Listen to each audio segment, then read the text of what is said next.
Yo, what is good? Welcome to Kind of Funny Games Daily for Monday, April 25th, 2022. I'm your host, Janet Garcia, and joining me is Tim, motherfucking Geddes. What's up, What's good, Janet? Tim? How you doing? How was your weekend? It was pretty good. It was my brother's birthday on Friday, Oh, so okay. we did the birthday tradition, especially in the pandemic where we still haven't done a lot of like going out and doing a lot of things for birthdays, since that's ongoing until the end of time. We just kind of stayed, and he worked that day too. It was Friday, so when he got back, like we ate some wings that my boyfriend made, watched some movies, which was dope because the movies that we watched were movies that I already had wanted to watch. So I was like, Good. okay, I'm getting Check things shit done off the today. list. I'm being productive and Yeah, we partying. watched Ford versus Ferrari, and like that movie was so good. That's like one of the best movies I've seen in a hot minute. So like watch that if you haven't. But yeah, what about you? I also saw a movie. I went to theaters to see The Unbearable Weight of Massive Talent. Ooh, Which, how was that? for those that don't know, it's Nicolas Cage acting as Nicolas Cage, and he's put in a situation where he needs to use his knowledge of acting from the other movies he's been in to overcome problems, and it is utterly fantastic. I recommend it to anybody, Nicolas Cage fan, enthusiast or not, I should say, because I am not the biggest fan at all, and I say that in that I just haven't seen many of the classic movies. Like, people would be surprised. I have not seen Gone in 60 Seconds. Like, I have not seen a lot of the classics. I've not even seen. I haven't seen Face Off. I haven't seen National Treasure. Like, I was going in just kind of knowing him as a meme. You know what I mean? And this movie's so much more than that. And I feel like it delivered so much for me. I can't even imagine how much it would deliver to, what do they call them out there? The cages? Oh gosh, I hope not. I don't know. Whatever they are. The cagers, you know? Yes. Like, you guys need the imprisoned. Y'all need to 100% watch this damn movie because it is fucking awesome. And Pedro Pascal. Oh, yes. Caged and Enraged. Here's a question for you before we actually like get into the show about that movie. Is it like dumb fun good? Like, what's the energy that I should expect? Because like Nicolas Cage, he is a meme, but like his repertoire is also like really vast in a way. So like, is it gonna be like a goofy fun time? Like, what's the vibe here? It's more than that, but it's not like an art film. You know what I mean? But it's definitely not like a comedy, but it's very funny. Like, it's I would say that it's legitimately a great movie. And it's not tied to knowing Nicolas Cage. Like, they set him up, even if you knew nothing about him and he was just a character in the movie, they did a really good job. They tell a really good story, and it's a lot of fun, and it's way more heartfelt than you'd expect. Okay. Yeah, I'm down for that because I watched I guess I've been on a movie kick because I watched Free Guy finally, and I was like, oh, this is actually really good. So I feel like I'm in the era of movies that I think won't be that good end up being like pretty damn good. So I'm just gonna trust you on that one and not one out. I'm happy you like Free Guy because I feel like everyone wants to hate on Free Guy, and like I get really it. There is a lot to hate on. No, but are you it's kidding? a fun ass movie. It was I was into it. I'm like, literally can't name one gripe, can't name one flaw. Don't at me.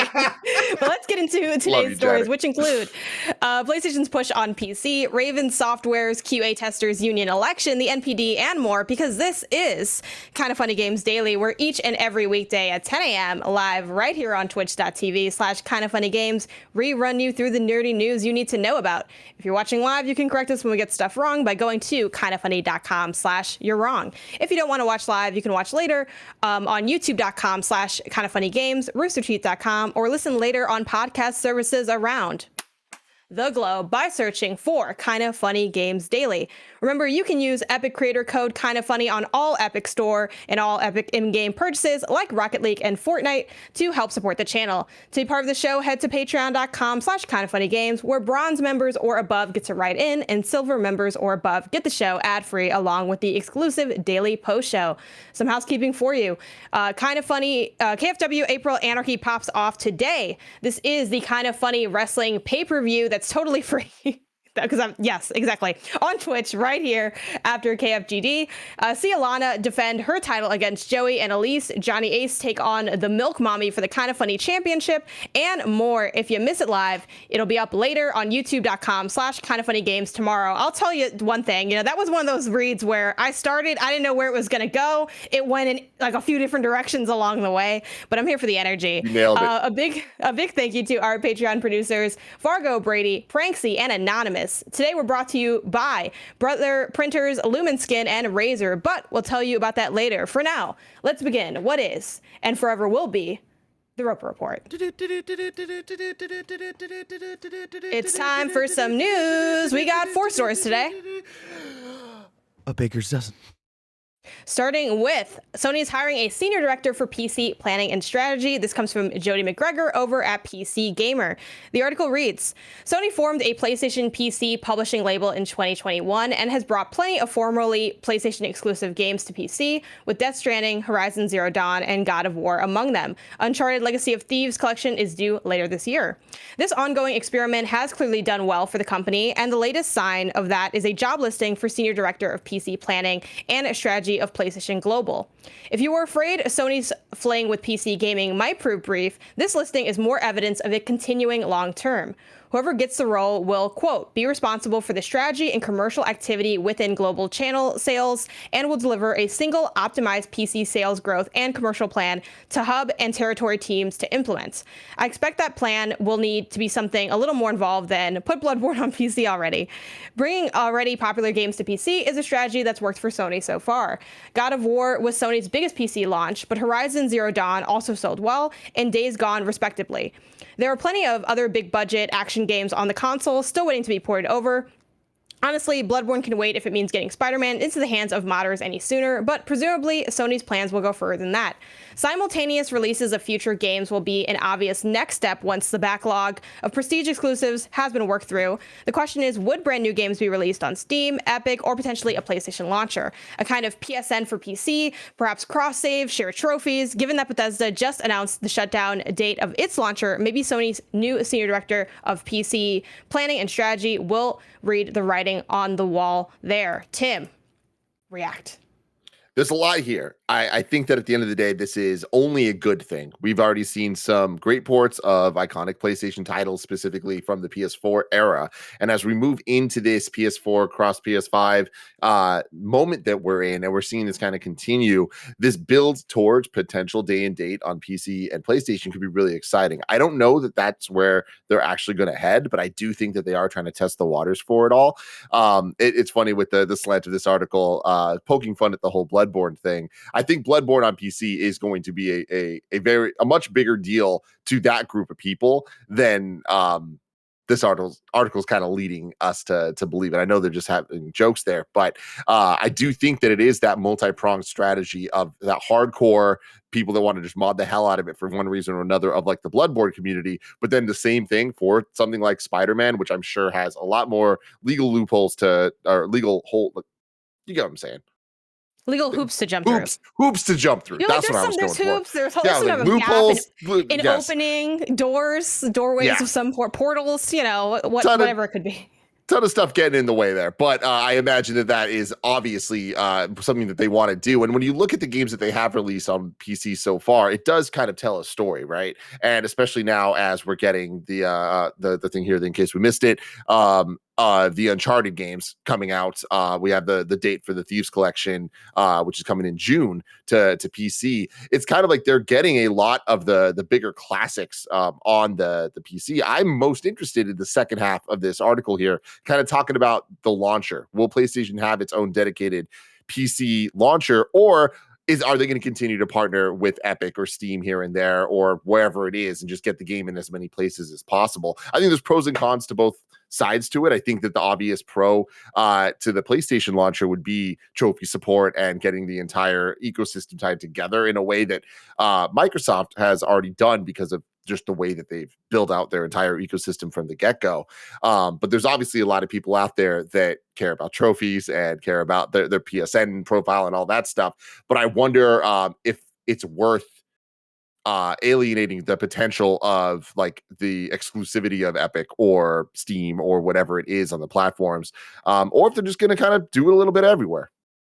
Yeah, I think the trophies thing would be huge to be able to have that, as well as like, the cross save element. That's definitely something that, as you mentioned, like Xbox has spearheaded, and they kind of like were built for success in that regard by design, because it's ultimately like a computer company. So it makes sense that they have such like a down packed PC integration. I don't really see them making their own launcher. I think it does, as this article kind of points out, with like struggles from other companies that try to make their own launcher, it might be more work than it's worth. And I think generally too, until the tides start to turn, which who knows if this will ever even happen, like I feel like PlayStation still has its core identity of you play PlayStation things on PlayStation platforms, and even like having the port element, I think that's kind of a, hey, we have this on PC to help bring you over to PlayStation. Like you want trophies, it's over on PlayStation. You want to feel immersed in the like, hey, we have a place for you to do that here, and that is our consoles. And I feel like that's still ultimately the bread and butter. And even this is a way to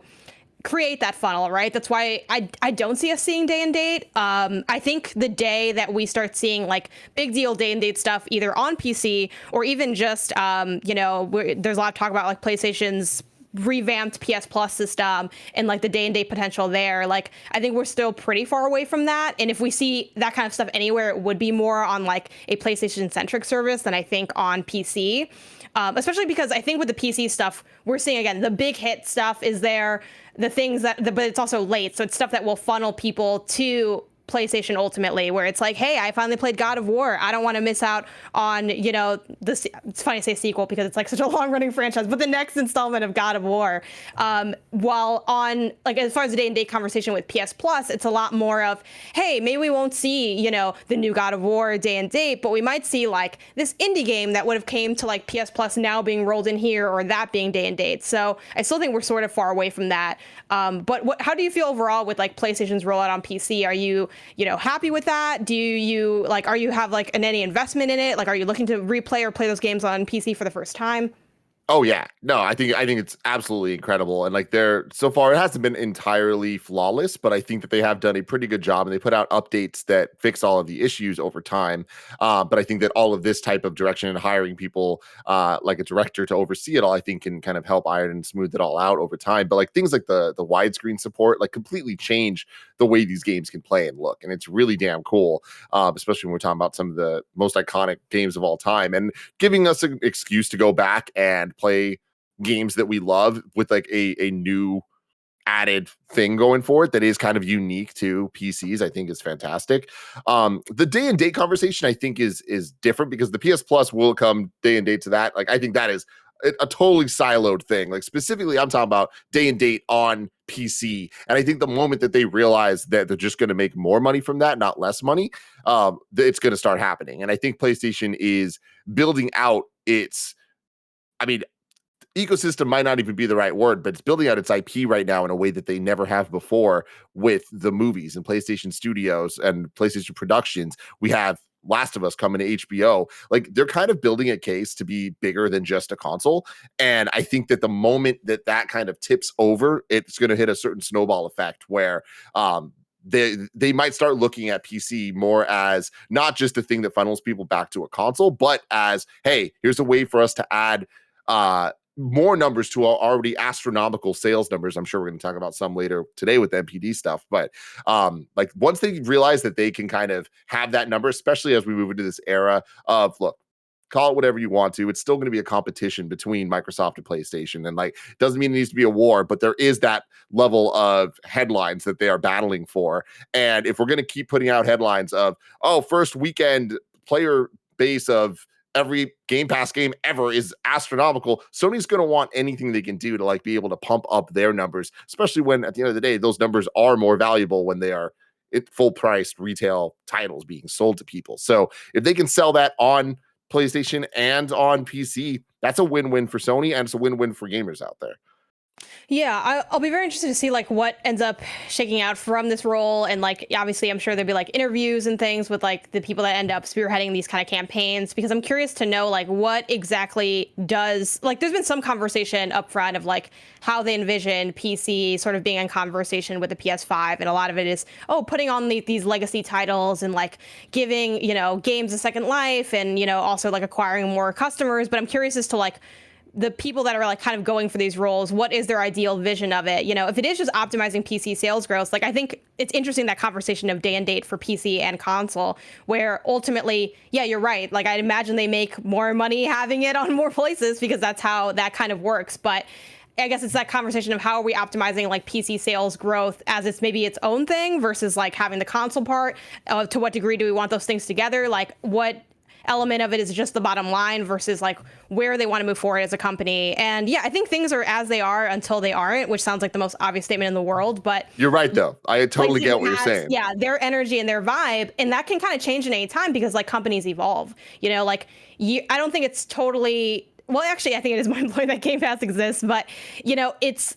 No one really could have predicted the way that Xbox's identity has shifted. I think even just a few years ago, where sure there are still the jokes of like Xbox doesn't have any games, like easy to put our exclusives on Game Pass when there's like 3 of them. But like ultimately, that's not what I feel like the identity and ultimate conversation around Xbox is. To me, that conversation has shifted to Game Pass and wanting to play stuff because it's on Game Pass and wanting to be on Xbox because it has Game Pass, and that conversation of Xbox being so much bigger than just that one platform and sort of just being a space to play in general. So it'll be interesting to see like to what degree does PlayStation's identity evolve, and is it going toward this kind of bigger, more brand direction? I like what you bring up about the shows and things too. Like I was just talking yesterday in my apartment because my brother went to Universal Studios. Like that was one of his gifts for his birthday. He got like a little pass to it. And he's like, man, and we talked about the Mario stuff that's there because I'm out in LA and they have the store already. They're still building the like area, but they already have like one of the stores.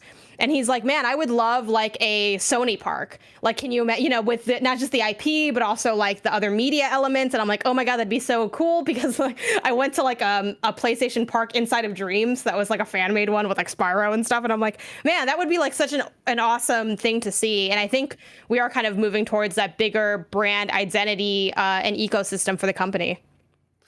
Janet, a fun story for you. Back in the day, in San Francisco at the Metreon, at the mall, it was the Sony Metreon, and in the early 2000s, like they owned the entire mall, and it was essentially a mini Sony theme park, like where they had the PlayStation store, and this predates the Nintendo store in New York or any of that stuff. And like it was crazy. Like that was like where they launched the PS2, and it was a whole big deal. You can go there, and there was demo kiosks for all the games, but they would have people dressed up like in character, like Parappa the Rapper would be walking around, and like it was just crazy how it really was kind of this like really early version of what a PlayStation theme park could be, and it was a blast. Like there was nothing cooler, Barrett, right, than going down to the PlayStation store, just hanging out. Before I even moved to San Francisco, we have family out here, so we had a vacation here. So I got to see it like once and like walk through it and stuff. And then there was like the virtual bowling at the top floor, I think, like way back then. Yeah, that was a cool place that I wish was still around. Totally. Anyways, I digress. All I want to do is take a picture with like a giant mascot character. I really don't have many of those. Like, I even went to the Nintendo offices like 2 years ago or something, and I'm like, is Mario here? Like, can I take a picture with Mario? Like, where's Mario? Where's he at? Literally, like, because my friend gave me the tour, and I'm like, so, where's Mario at? We're in the cafeteria. I'm looking around. I see a lot of people. I don't see Mario. He was like, I mean, he really. He's like, I'm sorry, Janet. Your Mario's in another headquarters. Yeah, he's like, he really only comes out for like, for you, Barry. like children that are like, visiting for like really specific reasons. And I'm like, all right, well, maybe next time. Let's move on to 21 Ravensoftware QA employees will now be allowed to have a union election. This comes from Ash Parrish and Jay Peters over at The Verge. The article reads, 21 Ravensoftware QA employees have until May 20th to submit their ballots in a historic video game industry union vote. Today, the National Labor Relations Board, NLRB, decreed that voting for the union would commence and that the voting unit would be composed of those 21 employees, against Activision Blizzard's argument that the voting unit should be open to all Raven employees. In a statement to The Verge, Activision Blizzard spokesperson Rich George said, "While we respect the NLRB process, we are disappointed that a decision that could significantly impact the future of our entire studio will be of our employees. We believe a direct relationship with team members is the best path to achieving individual and company goals. We are reviewing legal options regarding a potential appeal." This is a watershed moment for these QA employees who started the journey toward unionizing back in December 2021. After a round of layoffs hit the Activision Blizzard subsidiary studio, workers staged a walkout that became a sustained strike lasting 5 weeks. At the end of the strike, workers formally organized the Game Workers Alliance, the first union in one of North America's biggest game companies. Since then, Activision Blizzard has worked to undermine these unionization efforts. It dispersed Raven QA employees across separate teams and argued that the voting unit for the pending union election should be open to all Raven employees, thereby reducing the chance for its success. It also converted over 1,000 contract and temporary QA employees to full-time and gave significant raises in pay, raises that were not extended to the QA employees. We are so proud to announce that the NLRB ruled that our unit is eligible for election, the Game Workers Alliance said in a tweet. "Thank you to everyone supporting our campaign since our initial strike up until this very moment. Time for democracy." Once ballots are submitted by the deadline, the NLRB will tally the votes. A supermajority of the voting unit must vote in favor of the union for it to be officially recognized and bargaining can begin. We are pleased that after reviewing the evidence, the National Labor Relations Board rejected Ravensoftware Management's attempt to undermine our efforts to form a union, member of the Game Workers Alliance said in a statement Friday evening. "It's now time for Raven management to stop trying to prevent us from exercising our rights. We are looking forward to voting and winning for our union." Tim, what's your take on this? This is the era, right? This is the movement. This is going to continue to happen, and I, especially when we talk about Activision now, I feel like with all the different teams, like we're going to start seeing a lot more of this, and it's slowly just going to start to crystallize upward. But I think these are positive. There's positive momentum going on. Yeah, for sure. I mean, there's definitely the fear, I think, already of the appeal, because they've already mentioned that. They're like, well, if we don't agree with this, and if it comes down to it, we're going to try to appeal it. So I definitely think that this win may not be the end all be all for even like this exact element of trying to get the union recognized. But it's a great step, and also just really impressive. I think given like the size of Ravensoftware QA, these employees going up and going to cast their votes. And I imagine it's going to pass. Like they only need majority. So they only need 12, something like that, like 12 members to vote yes. So we'll see what happens after this. I mean, I do think it's important to always note that a union is not a magic wand. It is a way to have a collective voice. So while I think we'll definitely see plenty of examples of, I think, there still being rights issues or things that they're fighting for. Like, again, a union's not just the thing that will fix everything. It's just about getting a way to organize and cast votes and have a system at play that is more than just, hey, let's all try to figure this out. It adds structure, because otherwise what you end up having is this kind of additional challenges, I think, to having hard conversations. Like, a union helps facilitate that, because there are people that spearhead things. There are ways to vote. There are ways to be involved. You can, often once it's established, when you get added to a team, you choose whether or not, you pay your dues to be added in there. So yeah, this is not the end, I think, of the struggles of QA, especially because QA, I think we know, is a well-documented, I think, pain point within the industry in terms of getting, proper hours, proper pay. It is one of, I think, the most exploited elements of development, at least from the reports that I think we've seen and heard over the years of what it's like to be a QA tester anywhere or to any degree. But yeah, and I think that's also what makes it so much cooler too. I think QA being such a I think overlooked and also often blamed sector of the industry, kind of a little bit of a punching bag for them to be able to get this kind of push and have this kind of voice is, absolutely huge. And I'm excited to keep following that story and see how it goes. And yes, hopefully it is a kind of, I wouldn't say beginning point, because I think we've seen a lot of these efforts already. And it was interesting, them writing one of the first North American, from the big side of things. I remember there being a story at the end of last year about a indie studio unionizing, and I can't remember the people that make something Breakers, Beast Breaker. I don't know if I have that right. Someone, kindoffunny.com/wrong for the name of that studio. But seeing that as an example of something and how people were like talking about, oh my God, is that really the first unit? No one else has done it. And it's like, yeah, a lot of this stuff has just not been done yet. Like it's not been normalized. And I think in a lot of industries, it's not something that is commonplace, but I'd love to see this, happen everywhere across the board. And again, I don't think that would make making games no longer a grueling and many times exploitative practice, but it will at least allow for systems to be in place to protect workers and also give workers a voice. So that's my union rant as someone that also has been in a union before. Shout out to Chicago's Teachers Union. I have been in that union and it was, a big deal. There you go. All right, moving on. Let's go ahead and talk about more stuff with Activision. Let's talk financial results. Let's go over to Brendan Sinclair at GameIndustry.biz, who writes, Activision Blizzard today reported its financial results for the first quarter of the year, showing precipitous drops at its Activision and Blizzard divisions. Company-wide revenues were down 22% year over year to $1.77 billion, while net bookings slid 29% to $1.48 billion. Net income for the period was down 36% to $395 million. The Activision business segment saw the greatest decline, with revenues sliding 49% to $453 million. The Call of Duty franchise saw declining bookings on console and PC thanks to underperformance of Call of Duty Vanguard and declining engagement in Call of Duty Warzone. The publisher did say Call of Duty mobile bookings were mostly unchanged compared to the previous year's first quarter. Activision saw 100 million monthly active users for the quarter, down 33% year over year, and the lowest since the 2019 launch of Call of Duty Mobile added a major free-to-play offering to the franchise for the first time. Blizzard revenues were down 43% to $274 million for the first quarter, with the drop blamed on, quote, product cycle timing for the Warcraft franchise. As for what could boost the numbers in the near future, the company said it will reveal details about Warcraft's first mobile product within weeks, while the free-to-play mobile Diablo Immortal is set for an international launch June 2nd, complete with a PC version with crossplay launching in open beta that day. Like Activision, Blizzard's engagement numbers were similarly lagging, down 19% year over year to 22 million, the lowest total since Activision Blizzard began reporting specific monthly active users totals by division back in the second quarter of 2016. Tim, is this cause for concern, or do you think this is an example of things getting worse before they get better?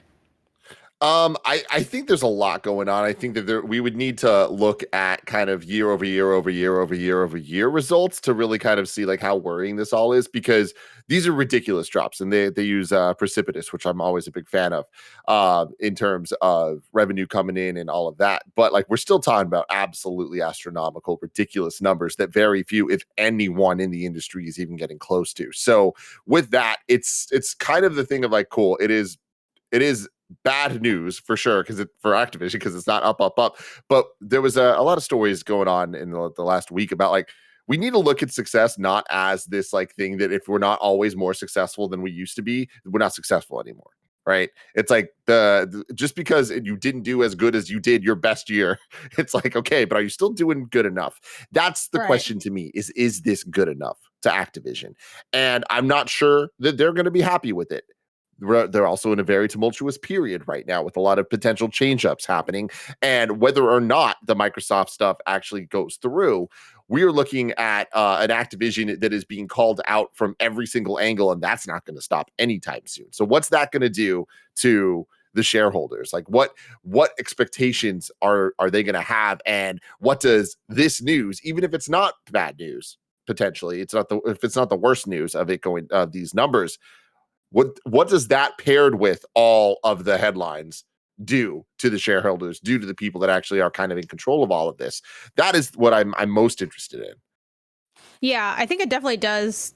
Even if it's not like, I like what you brought up with the, like, it not being your best year doesn't mean that it is like a failure of a year. And I do think we often like look at, if you're not increasing, like that is a, inherently a negative story for something to be performing worse, even if it's not that big of a deal, or if it's, kind of a known kind of growing pain of, I think, switching up how you roll out a franchise, or just like kind of shifting directions on certain elements, or trying new things that may or may not be successful.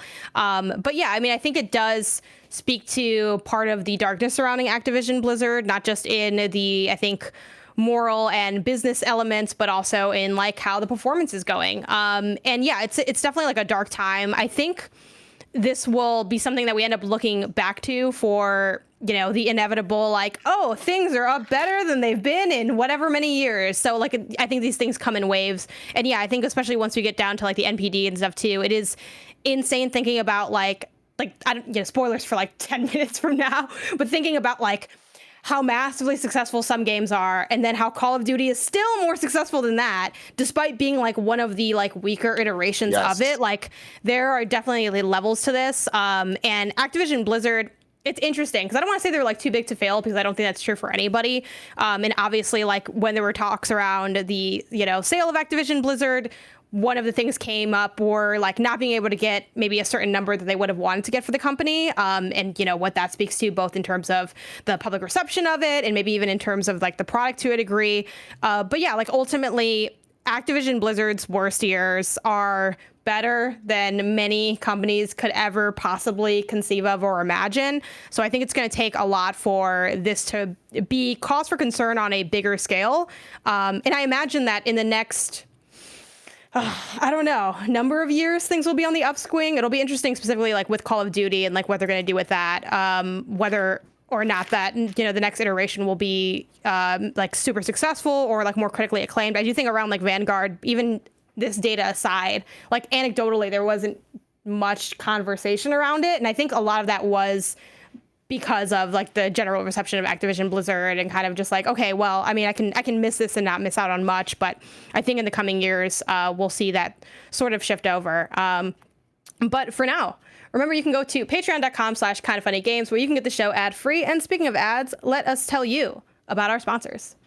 Hey computer people, announced at CES and available now, the latest generation of Razer blades feature all new NVIDIA GeForce RTX 30 series GPUs and up to an RTX 3080 Ti featuring a suite of cutting-edge features to improve gameplay, including NVIDIA Reflex. NVIDIA Reflex delivers the ultimate competitive advantage, the lowest latency, the best responsiveness. Get the competitive edge you need at sub 25 milliseconds. And I asked the one, the only, the Nitro Rifle, Andy Cortez, is that good? And he said, ooh-wee, sub 25 milliseconds is great. And I said, that's fantastic. Acquire targets faster, react quicker, and increase aim precision in the most competitive games such as Apex Legends, Fortnite, Call of Duty, and more. Learn more about the Razer blades powered by NVIDIA GPUs with NVIDIA Reflex technology at Razer.com. When I needed a printer, I turned to Twitter, and so many of you told me Brother was the way to go. For more than a year now, Jen and I have been using our Brother printer for immigration paperwork, baby paperwork, and a million other things. It's been great. But you know what printers need? Ink. And while it used to be a hassle to get ink, Brother's Refresh Easy print subscription has made it easy. The Brother Refresh Easy print subscription service is a printing plan that is based on the number of pages you print. You choose a monthly plan based on your print volume needs, color, black and white, and all print for one monthly cost. And instead of having to remember to buy replacement ink cartridges, your printer does the work for you through an intelligent ink and toner level monitoring feature that tracks the remaining amount of ink or toner and orders it before you run out. The Brother Refresh Easy print subscription service is a convenient, worry-free way to print. Each plan is flexible, and you can change or cancel your subscription at any time. So what are you waiting for? Stop running out of ink when you need it most and put your printer to work with the Brother Refresh Easy print subscription service by signing up at brother-usa.com/printwithrefresh. Again, that's brother-usa.com print with refresh to sign up for the Brother Refresh Easy print subscription service and stop worrying about your ink levels. All right, guys, let's chat skincare. If your skincare routine is basically you washing your face in the shower with that one shower gel that you've been using since high school, then it's time to level up your skincare game. Because as it turns out, that regular body wash you've been using that you thought was good enough is probably damaging your skin. But thanks to Lumen, you can drop that bottle of 3-in-1 and start using products that actually take care of your skin. With Lumen, you get the highest quality products. All their products aim to help with those stubborn acne scars, under eye circles, wrinkles, sun damage, dry skin, oily skin, you name it, it's all there. Starting with Lumen is easy. All you have to do is take a 2-minute quiz on their website and they'll tell you exactly which routine is best for your skincare needs. Gia's been using the charcoal face wash and charcoal face scrub and she feels so fresh afterward. She has dry skin, so especially during the winter, it's nice to have that hydration and exfoliation. Also, she's a big fan of the really subtle citrus smell. Level up your skincare game with Lumen Skin today. Go to lumenskin.com/kindafunny to get your free trial of Lumen's products. That's LUMIN skin.com/kindafunny for a free trial. lumenskin.com/kindafunny. And let's get into the NPD with Mat Piscatella over on Twitter, which may or may not soon be owned by Elon Musk, but that's not gaming news. It's just something that's been on my mind all day. So let's talk about it. We got March 2022 US NPD thread that Matt breaks down here. Starting with March 2022, consumer spending across video game hardware, content, and accessories declined 15% versus a year ago to $4.9 billion. Declines were seen across all major categories of spend. First quarter of 2022, spending fell 8% versus quarter of 2021 to $13.9 billion. Continued console hardware supply challenges combined with a return to experiential spending are likely drivers of the quarter one declines. Video game hardware dollar sales dropped 24% compared to a year ago. First quarter hardware sales reached $1.2 billion, a 15% decline versus 2021's first quarter. Does this surprise you to see that spending has gone down across the board in gaming? And then we'll kind of jump back and forth to some other breakout things. And then I also have a game for you to play, Tim, about I love that. NPD stuff. So Love that. No, I'm not surprised. I think this is kind of just how these things go, especially when you look at the launch of the PS5 and the Series X and the first quarter last year. There's a lot more going on than I think there is this year in terms of like the hardware sales and all that, because there was new hardware out, right? So things are still constantly selling out whenever they're in stock. So I don't think that there's any downside to where this is at currently. It's just kind of the state of the world we're in still, and it's going to just kind of be that trickle effect of them just selling as much as they can make consistently, but it's not going to have that bulk amount that we saw back then.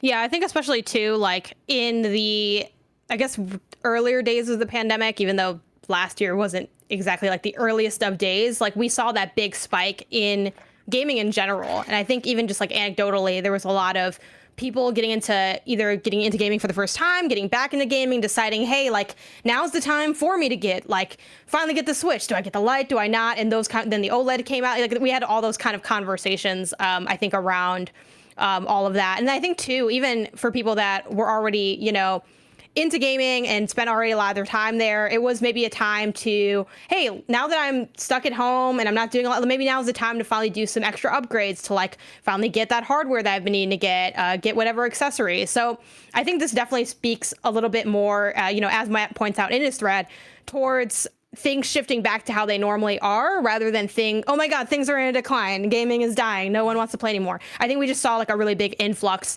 especially in the last like few years, of people getting into spending a lot more on gaming. And I think, I'm sure at some point we'll hit another wave that we can point to some other random occurrence for like why things have sort of spiked up. But I think this kind of just is part of it. Now let's talk a little bit about like hardware stuff.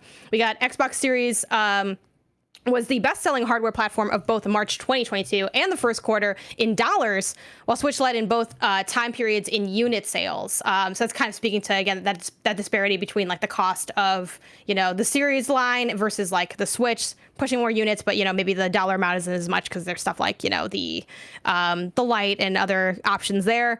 And then we have Xbox hardware unit and dollar sales in March 2022 set a new all-time March high for the platform. Previously, Xbox bests were set in March 2011 in terms of units and March 2014 in terms of dollars. Tim, do you feel like we're really in Xbox's era right now? I think we're in video games era right now. Like, I think that's the thing. I don't think that I think Xbox, PlayStation, and Nintendo have all proven their ownership of a lane in the industry and are just continuing to drive down that lane full speed. And when we see what Xbox has built out with Game Pass over the last couple of years, they've proven their value to so many people. Now it's just about getting the people that don't have access to it one way or another access to it. So I think they've done an excellent job of getting their hardware out as quickly as possible and having the options of the S or the X kind of really make it a no-brainer to people that are interested in video games and that have at least a certain amount of disposable income. It's like, yeah, you probably should have access to Game Pass some way, because there is just such immense value there if you are interested in video games whatsoever. But I do think that when we look at this, it's like this is just good news for the industry as a whole, because we're just continuing to raise these numbers, and the more platforms out there, the more potential for games to make money, which means more dope games are going to be made better. At what point do you think PlayStation needs to be concerned about like not being kind of a part of these sort of high figure conversations in terms of like best, hardware sales, in terms of dollars or units? Because we see both Xbox and Nintendo represented in kind of their different lanes of like, okay, well, obviously Switch is, cheaper, so it's not too surprising that's going to out unit it. At what point is that a concern? Obviously, we know it's just because it's hard to get PS5s even in stock. Like, I think if there was more available, we might see these numbers be a little bit different. But at what point is that going to be concerning, do you think? And like, what do you think that might have an impact on with like PSVR 2 coming up? I don't think at all ever. Like when we look at the numbers, like PlayStation, again, the sell-through rate is 100%. Like if they're on store shelves, they will not be by the end of the day. So I think that they are doing their best with the state of the world of getting them on shelves, and they are selling. And when these month-to-month numbers are important, but what's more important is when PlayStation comes out and is like, hey, last time we talked, it was at this amount of million. Now we're adding 20 million to that. You know what I mean? Like that's just going to keep happening. And then they have the games to back it up. And we're seeing these game sales with just astronomical attach rates for full price PlayStation 4 and 5 titles. Like they're sitting pretty. They have nothing to be concerned about. Okay, Tim, do you want me to read through like other, stats about, this game sold this, whatever, highest, whatever? Or do we want to jump straight to the game I have for you? I'm going to go through both regardless, but which order do you want to do it in? The game. Okay, cool. So this is, I don't have a good name for it because I'm not blessing. This is just top 20 selling games in March 2022. There's a lot of 20s there. Someone come up with something catchy for that. There's something there. 2020 vision. More time. The top 20 of like 2022. Top 20 of 2022. This is why Barrett is consistently the most underrated person I have ever met in my life. Always bringing the heat. So I want you to just get through as many as you can. They are both physical and digital, though I will say, for some reason, the Nintendo ones don't count digital sales. I don't think that's really going to change much for you, but like just so you're aware. So just start throwing games out there. This is March 2022. Yeah. Okay. So Elden Ring. Yes. Is going to be very high. Number 1. My boy Kirby. He's going to be very high as well. Yes. I think, especially because it's multi-plat now, MLB The Show going to be very high. Number 4. Oh, yeah. Oh, look at me. Hold on. Am I missing? You're missing 2, and then the other ones. But Yeah. What would number 2 be? Okay, well, Mario Kart 8 is always on it, and I imagine it will be higher because of the DLC than it has been. Maybe a couple spots. Mario Kart 8's there. It's at 8.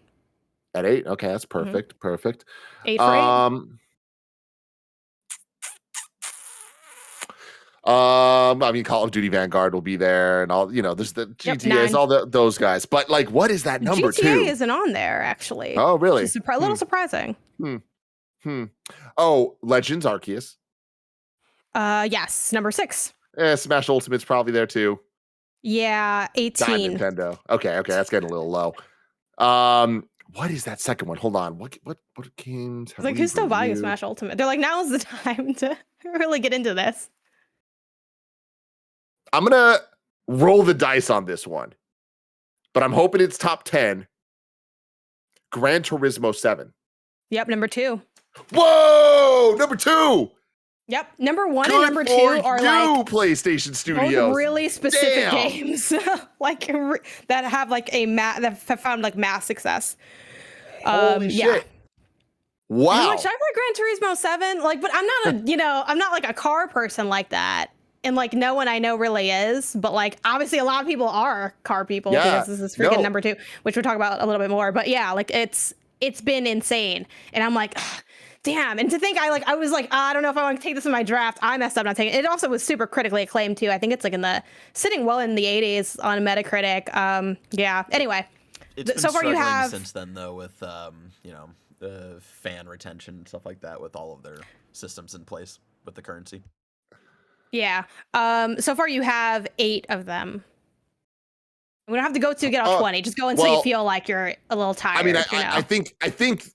Correct me if I'm wrong, but that might be all the new stuff. Like now we're going to start going back. I know I named a bunch of old stuff too, but like Horizon's there.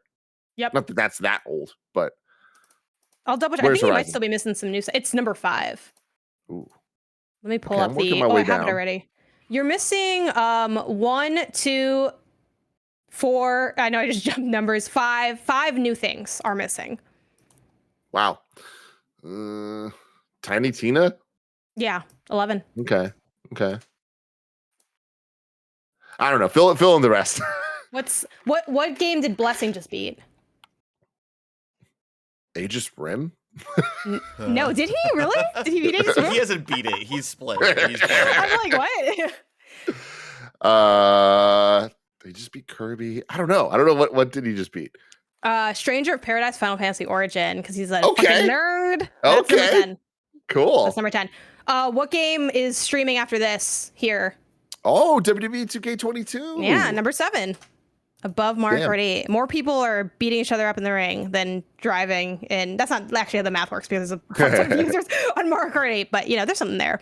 For other like classic hits that are always on there, FIFA 22, 13, Madden NFL 22, 15. There are, and then like this one, I feel like I wasn't expecting. Assassin's Creed Valhalla sitting at number 20. We also have. It just had a DLC, I think, recently.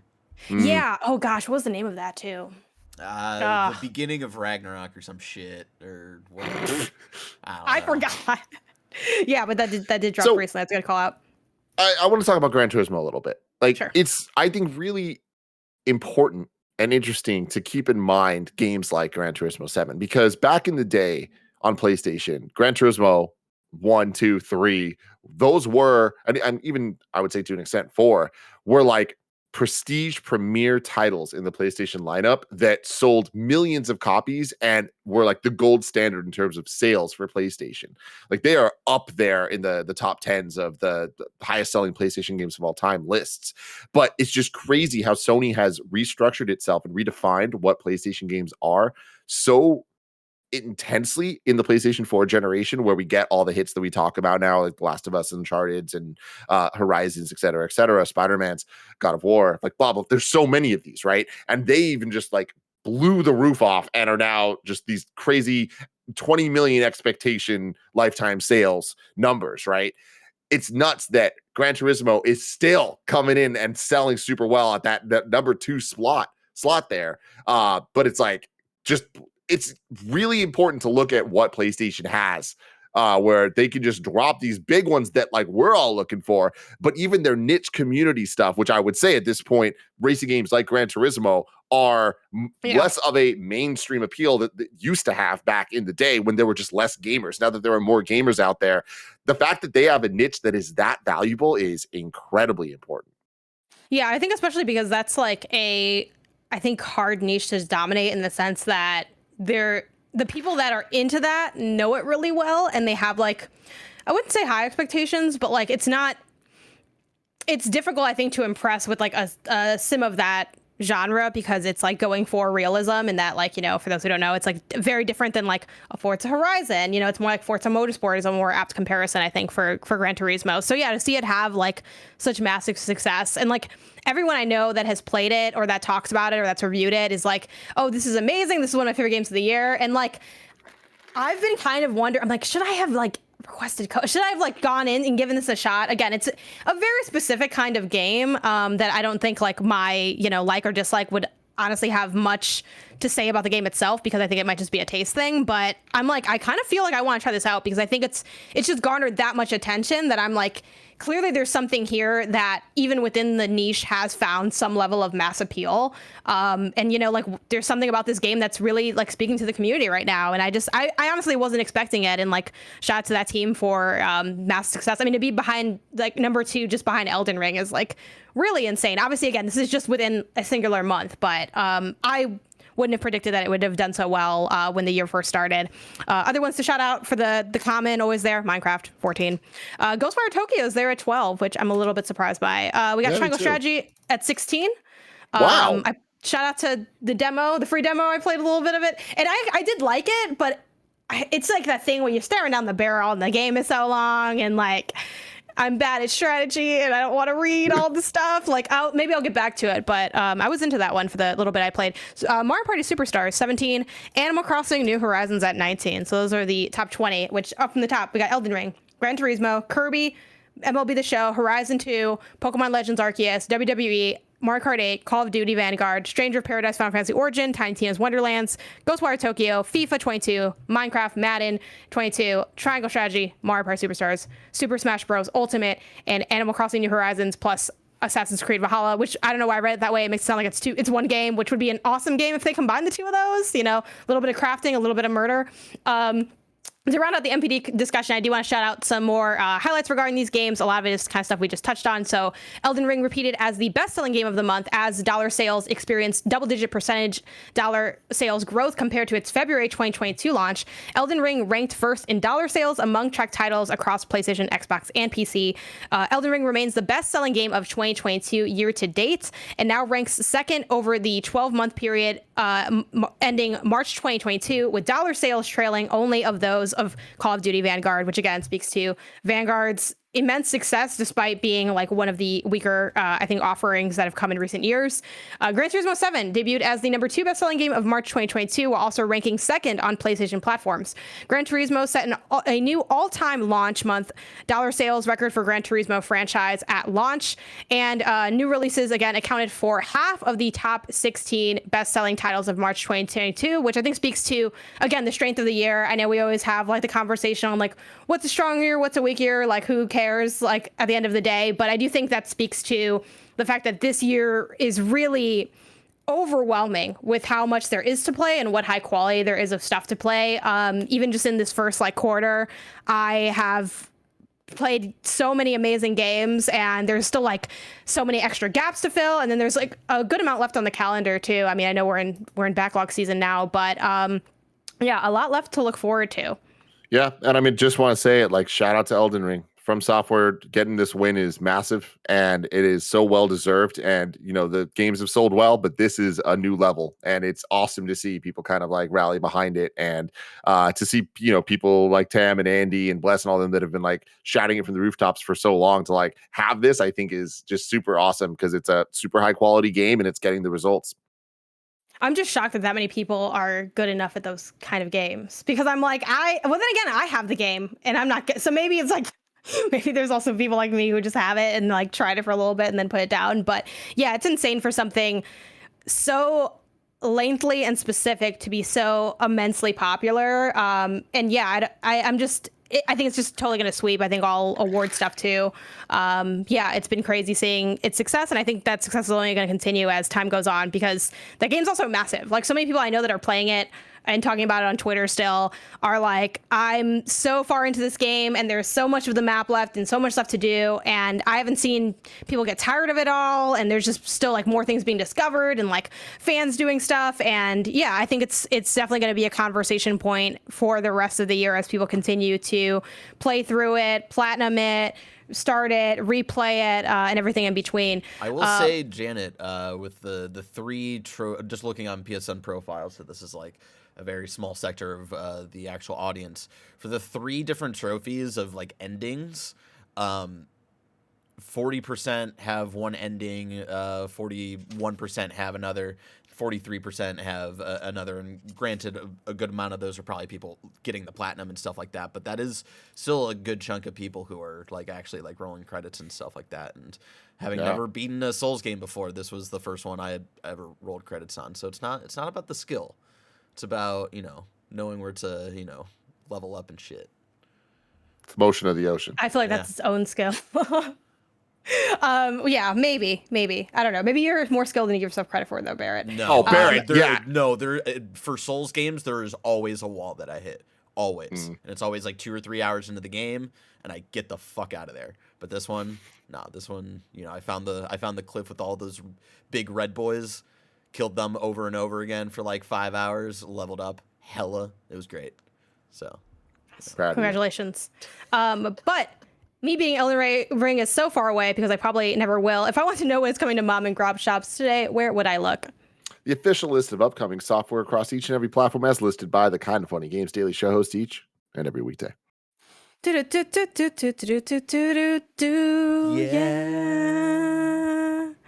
For us today, I just want to shout out an update over to, again, Gran Turismo 7, getting 3 new cars and an updated 24-hour layout of Spa-Francorchamps. I have no idea how to say that or if I said it right. I tried looking it up. It's French.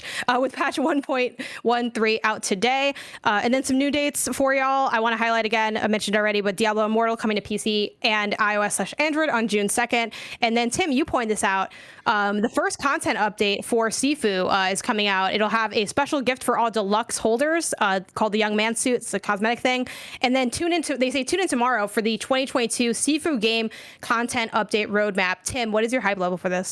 Oh my God, I'm so excited. Like, idea that it's a content update roadmap. I'm like, okay, those words sound good to me. I hope it's not just a couple outfits here and there. I hope we're getting some DLC. I think we're going to get some DLC. I really feel like this game, it totally would make sense to add extreme value by just adding another level. And I know that they got it in them. I know they could do it. This game's been successful. People fucking love it. It's interesting because this content update here, I might get your wrongs on this, but I know that there was kind of like a minor controversy with this whole digital deluxe special thing that they were supposed to give, and then people didn't get it because it wasn't ready. So I think this is just them kind of be like, here's the thing, that's the thing that we promised, but tomorrow we're going to give you like the actual updated news of stuff. But it also could just be, here's a costume. You'll be able to play as somebody else, but it doesn't really affect the gameplay at all. I don't know. Like, that would be the downside. The upside to me would be you're getting more fucking Sifu. And I really, really hope that that is the case. I really want the, which was, mentioned earlier, them kind of adding like additional like difficulty settings or just like additional adjustments to the gameplay. That's what I'm looking for, because like, I don't want to get good. Tim, your story of getting good at Sifu after being like pretty not good, is it, while inspiring, I'm like, or I could just wait for them to get me out of my own problem, which I imagine the game will still be challenging even with like whatever settings they add. But I'm like, I just want a couple additional supports, a couple bumpers on the bowling lane of Sifu, just to kind of help out a little bit, would go a long way for me reinstalling that, because I would like to see it through. And I do think the combat has a lot of like really cool layers. I'm just like, look, I have to be my best self, and she doesn't show up very often. I don't think she's coming today. You know what I mean? Like, level 1, oh yeah, we're doing great. We're coming out super young. Level 2, when I texted Blessing and I'm like, hey, is there another shortcut I don't know about? And he's like, no, you're good, just go. I'm like, now this is where, and that's where my story came to an end. So I'd like to go back and see more of it.